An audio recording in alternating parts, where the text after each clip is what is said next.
Comparison of general properties of solid, liquid and gas. See differences between solid, liquid and gas on the basis of their general properties. First property is volume. Solid have fixed volume, liquids have fixed volume, but gases have no fixed volume. Shape. Solid have fixed definite shape. Liquid has no fixed definite shape and takes the shape of the container.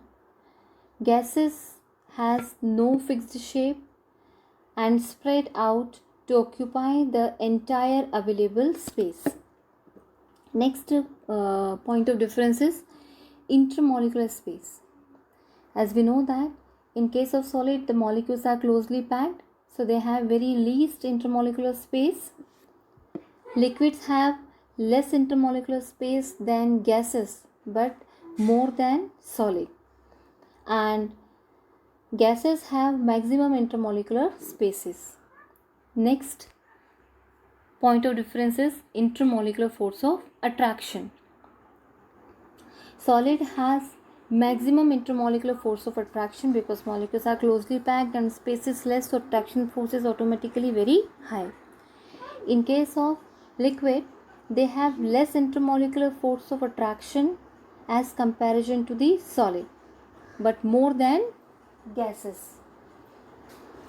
Gases have minimum intermolecular force of attraction. Since they have less or least intermolecular force of attraction, their particles possess maximum space and they are free to move. Next point of difference is movement of molecules. In case of solid, the molecules move about their mean position. It seems that the particles of solids are stationary, but they remain in the state of motion at their place. They actually vibrate at their mean position. The particles of liquid are continuously moved because they have space and they have less interparticle attraction force as compared to the solid. So particles are free to move. They can slide over each other. And in case of gas, particles can move freely. They possess random motion. They can move in any direction because they have least interparticle force of attraction and maximum spaces between them. Fluidity. You know that the fluidity is the property of liquid and gas. So solids cannot flow, liquids can flow, and gases also flow. Compressibility. Solids are incompressible. They cannot compress by applying pressure on them. Liquids are slightly compressible. That means when you apply the pressure on them, so little bit they will compress. But gases are highly compressible because they have largest space, interparticle space among the particles. So compressibility is highest among in gases. Diffusion. Since the attraction force in gaseous solid particle is very high, they possess no diffusion. They possess no diffusibility. In liquid, they have spaces between the particles. So diffusion, liquid can diffuses with liquid. Liquid can diffuse in solid. Liquid can diffuses with gas also. Gases possess highest interparticle space. So rate of diffusion is very high in case of gas. Now the last point is showing the particle arrangement of solid, liquid and gas. After the properties of solid, liquid and gas, let's see scales of measuring temperature. There are 3 scales on which the temperature of a system can be measured. First is Celsius scale, second is Kelvin scale, third is Fahrenheit scale. This table is presenting the boiling point and freezing point of water on 3 scales of temperature. Boiling point of water in degrees Celsius is 100 degrees Celsius. In degree Fahrenheit it is 212 degree Fahrenheit, and on Kelvin scale it is 373 Kelvin. Freezing point of water on degree Celsius scale is 0 degree Celsius, on degree Fahrenheit scale is 32 degree Fahrenheit, and on Kelvin scale it is 273 Kelvin.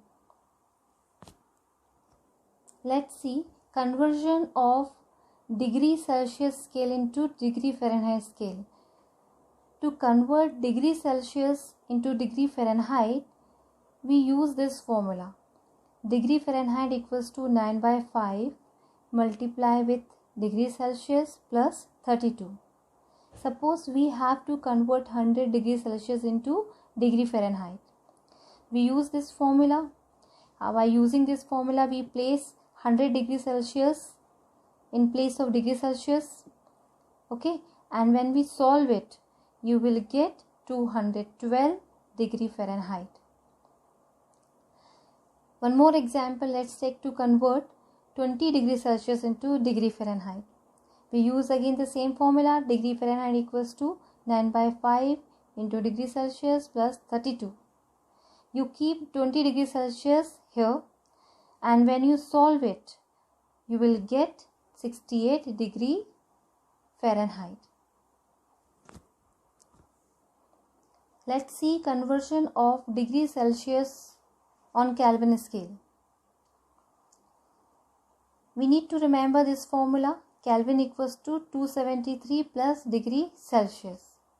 For example, if we have to convert 25 degrees Celsius to Kelvin scale, we implement this formula K equals to 273 plus degree Celsius. In place of degree Celsius, we keep 25, and when we add, we get 298 Kelvin. It's very simple. Just you have to add degree Celsius, the value of degree Celsius with 273. Let's take another example. Let's convert 373 degrees Celsius to Kelvin. We use again the same formula, 273 plus degree Celsius. In place of degree Celsius, we keep 373. When we add these two values, we get 646 Kelvin. Suppose we have to convert here, just opposite of this.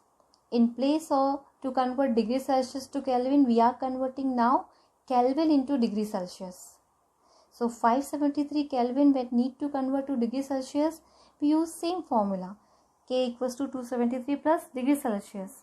But in place of Kelvin, we use its value 573. So we keep in the formula 573 here equals to 273 plus degree Celsius. When you will shift this 273 on left hand side, you need to subtract 273 from 573. Then you will get answer 300 degree Celsius.